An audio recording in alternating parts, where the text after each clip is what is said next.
All right, ladies and gentlemen, welcome to this another new exclusive episode of the Reality Kenyan. As usual, my name is Simi Kenya. Of course, we are back this new week. A lot has been happening. Of course, thank you also for your support, for always being here with us each and every week, and for the growth that you've always made sure that we grow each and every day.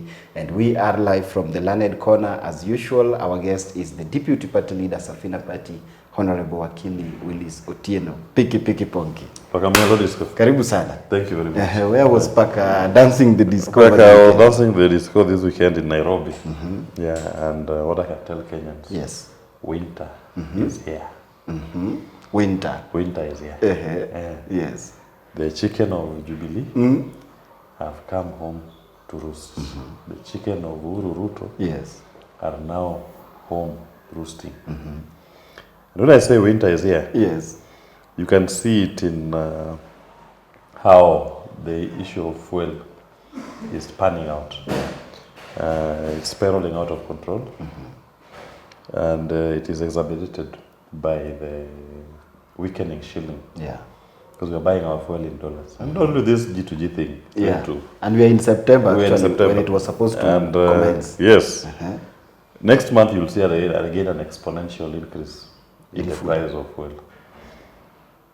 And while this is happening, you're also witnessing a very rising rate in interest rates that banks are charging. Yeah, on the loans. On the loans that government is taking. Yeah. And you also witnessed yesterday's the National Treasury actually, in a way, just raised a bell that we are on a debt distress. Yeah. Debt is choking our country. Yes. And economists will tell you Kenya today is in a situation of what is called stagflation. Stagflation. Stagflation is when you have recession and inflation at the same time. Recession in the sense that productivity is going down. Yeah. And yet at the same inflation is now cost of the prices, cost of living, price of goods and services. Yeah. It's going up.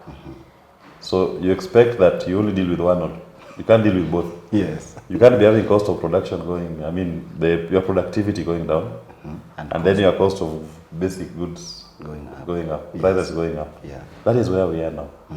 And Kenya Kwanza has no response to any of those two. Yeah.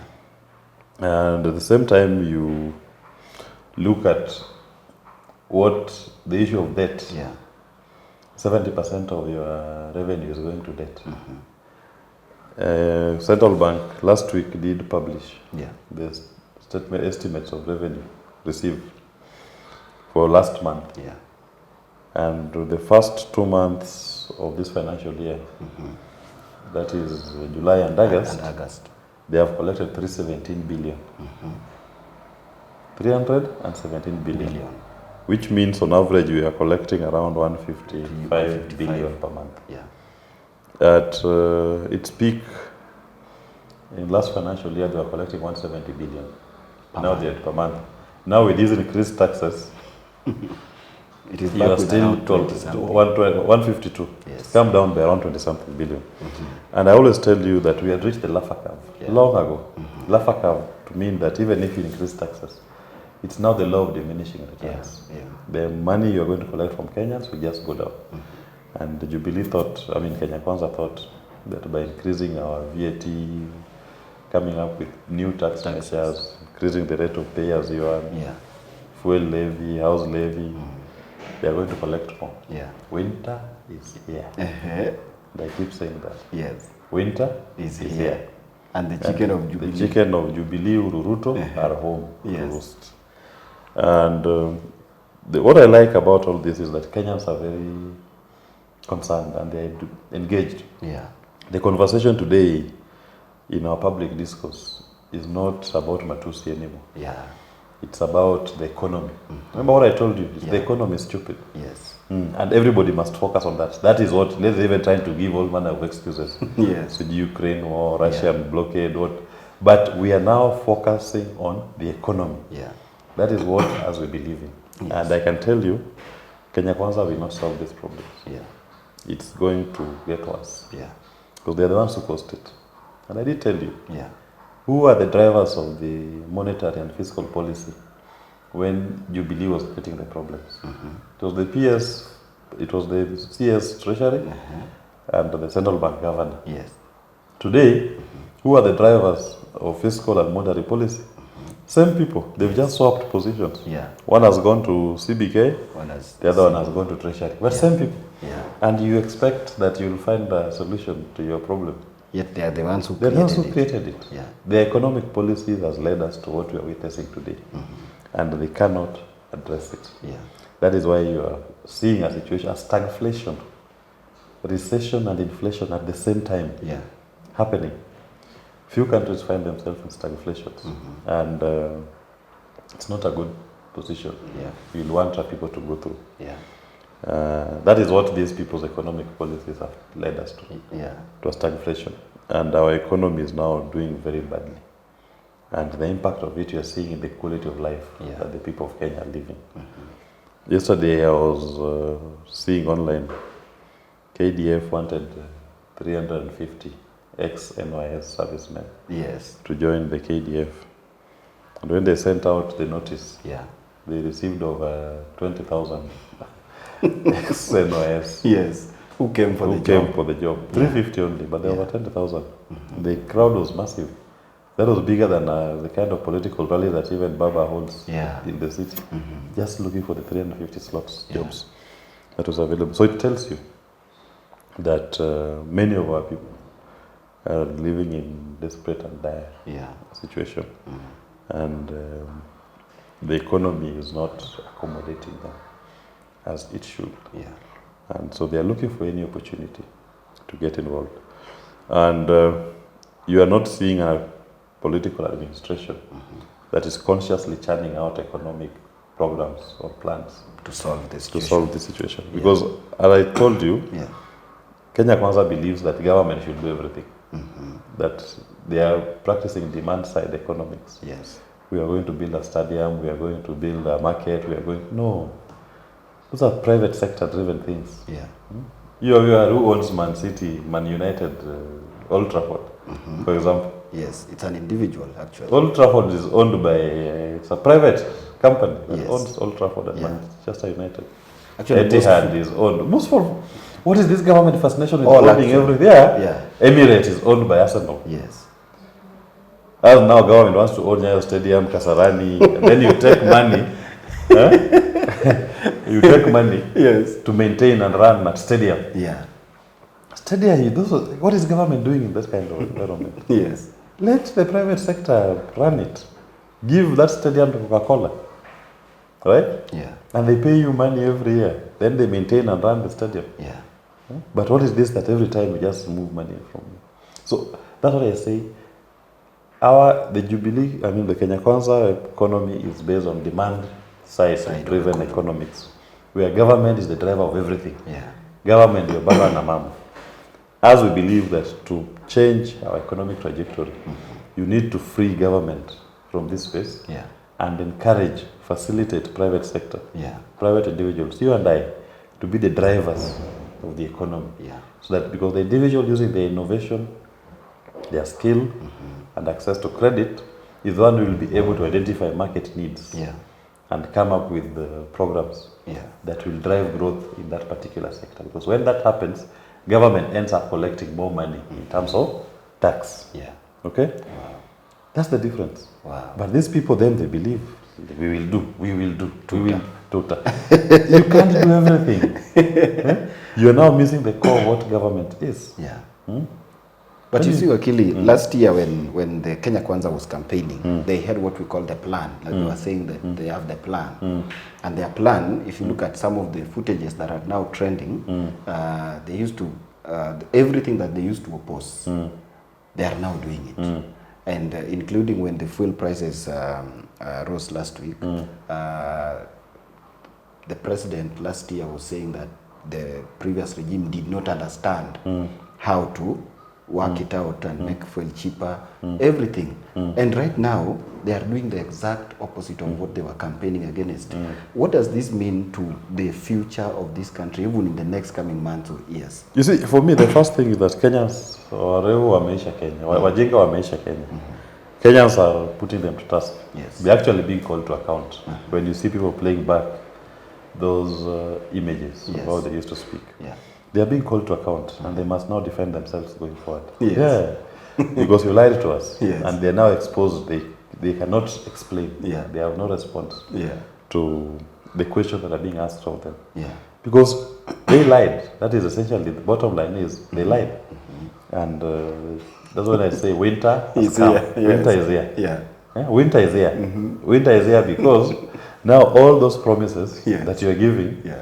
are at your doorstep, and you are unable to fulfill. Yes. You will maroon yourself in that house, and no one will listen to you. You will die of cold. Yeah. Winter Is here.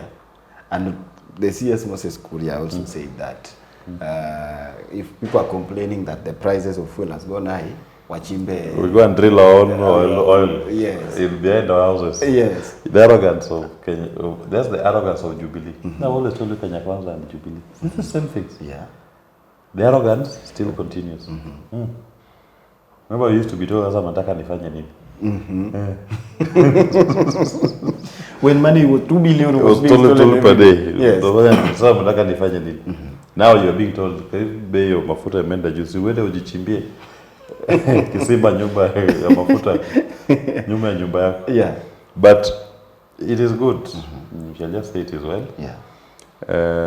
They are just reminding Kenyans of the kind of leaders we don't want, we don't need. Yeah. Those are the people who belong in the Kenya of the past. The new Kenya is a Kenya of growth, a Kenya of opportunity, Yeah. Kenya of respect, humility, service with humility, a Kenya where everybody plays a meaningful role Yeah. in boosting the productivity of this nation. Yeah. Not one where only a few fat cats exist and live off our sweats.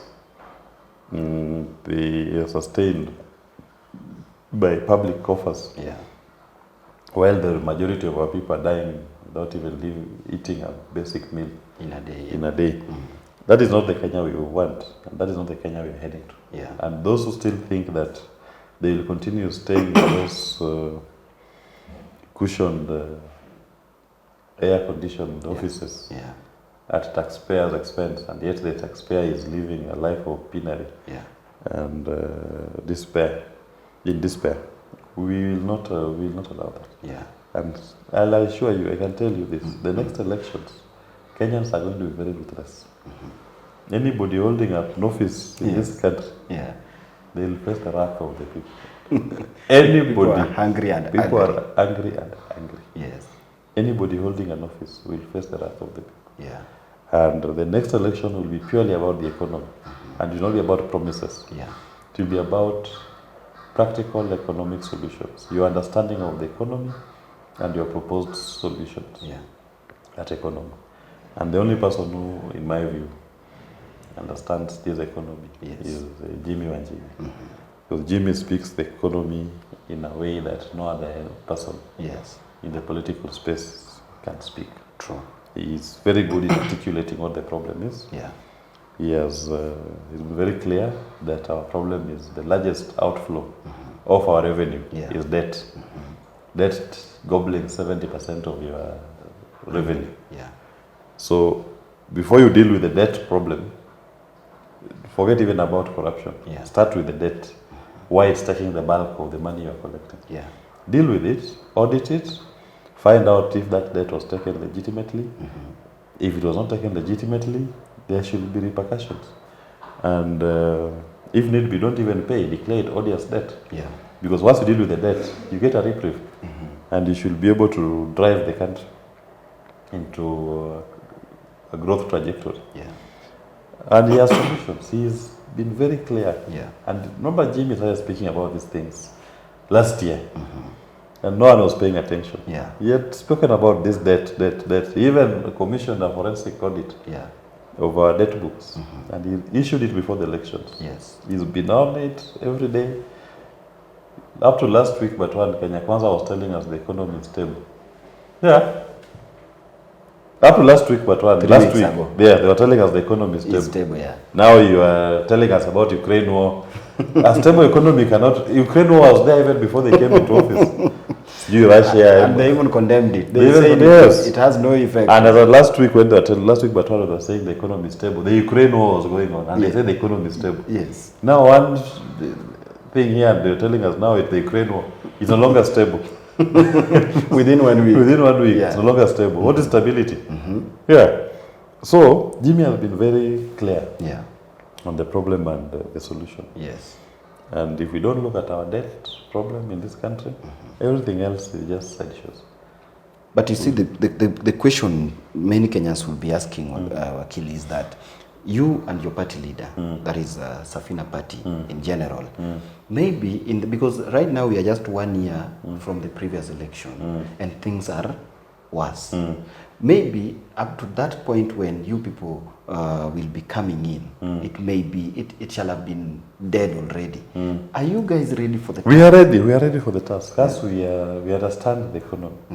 We understand the nature of the terrain. No, we are the only campaign that did a forensic audit of what the problem was. And why we're doing it is that we want to understand, because you are going to be leading a people.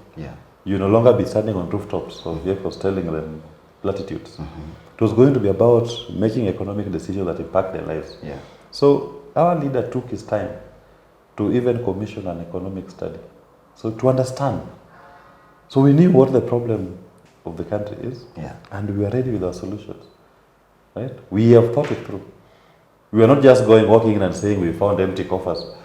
What is empty coffers? There's nothing like empty coffers. Government is a revolving fund. It collects every day and spends. If you expect it to find 200 billion shillings lying in bankers in central bank, then you didn't know what you are getting involved in. So as we were very clear, so we are ready. Even if these people try to kill the cow, all we just need to make sure the cow doesn't die. We will revive this cow and fatten the cow. In whichever condition. In whatever condition we find it. We are very ready. Because we know even them, whatever they're doing, demand side politics, economics. Demand side economics, we know how far it can go. So when I keep telling you winter is here, we know how far demand side economics can go. It will collapse. It's never succeeded anyway. Government driven. No. Given an opportunity to address Kenya Kwanza, what is that one word you will tell them? Poleni sana. Poleni sana. Why they are clueless. Kenya Kwanza, they are very clueless. They don't know what they're doing. And the sooner they start listening, the better. First, they should spend more time listening than talking. But they're spending more time talking than listening. Poleni sana. And to Kenyans? To the people of Kenya, keep them in check. We continue paying keen attention and calling them out when they're lying. We must put enough pressure and test whatever economic programs they're coming up with, tax measures they're coming up with. We must put them to task. But ultimately, this thing is going to get to the point of discussing the debt. Kenyans should be ready. I can see more and more Kenyans are now moving to that conversation. Are starting to own it, just even beyond that Safina Party. That is where, once we crack the debt issue, that is where you'll find a solution to this economy. Yes. I want you to take this opportunity to address all the Safina Party members and followers and fans and supporters. To our supporters, our followers and fans, we keep engaging. Let's talk on all our social and other platforms. Spread the Safina message, spread the economic revolution message, spread the Fagia water, because 60 years of this leadership has led to 20,000 Kenyans appearing in one day to scramble for 350 jobs. That has been the consequence of our political leadership that we've had since independence. That cannot be the future of this nation. We must change the trajectory. The politicians have caused the pain that we are facing today. It is time that we elect new players. It's time we start talking with new players and re-engaging. Otherwise, if today it is 20,000 Kenyans fighting for 350 jobs, then tomorrow it will be 100,000 Kenyans fighting for 100 jobs. And that is not the Kenya that we want. These politicians, the traditional politicians, do not have a solution. In fact, where I sit, they are the problem. We are the solution. And let's keep talking. Wow. Thank Thank you so very much. See me. Of course. Have a good day. You too. Each and every person who has been watching, may God bless you. Bye-bye.